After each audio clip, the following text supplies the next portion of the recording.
Welcome back to our channel honour of commerce. నేను మీ సుమ. ముందుగా అందరికీ ఉగాది శుభాకాంక్షలు. ఈరోజు డిగ్రీ సెకండ్ ఇయర్ లోని టాక్సేషన్ అనే సబ్జెక్ట్ గురించి డిస్కస్ చేద్దాం.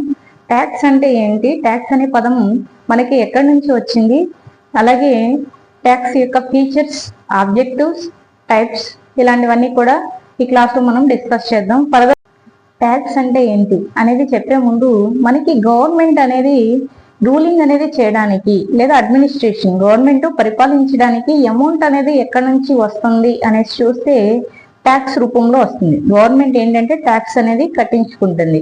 ఎవరైతే సిటిజన్స్ ఉన్నారో, ఎక్కువ ఇన్కమ్ అనేది కలిగిన వాళ్ళు ఉన్నారో వాళ్ళ నుంచి అమౌంట్ అనేది ఒక పర్సెంటేజ్ స్లాబ్ రేట్ అనేది ఇచ్చి ఇంతవరకు సంపాదించిన వాళ్ళు ఇంత పర్సెంటేజ్ అనేది ట్యాక్స్ కట్టాలి అనేసి గవర్నమెంట్ కట్టించుకుంటుంది.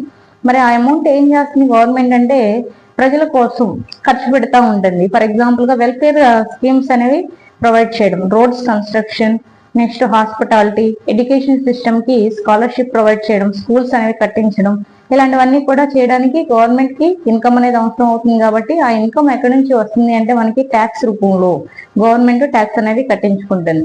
కాబట్టి ఒక దేశ సరిహద్దుల్లో నివసించే పౌరులు ఎవరైతే ఉన్నారో వాళ్ళంతా కూడా ఎక్కువ ఇన్కమ్ కలిగిన వాళ్ళు గవర్నమెంట్ కి ట్యాక్స్ అనేది కట్టాల్సి ఉంటుంది, పే చేస్తారు. అయితే అందరూ ట్యాక్స్ అనేది కట్టాలా అంటే గవర్నమెంట్ కొన్ని స్లాబ్ రేట్స్ అనేవి ఇవ్వడం జరిగింది.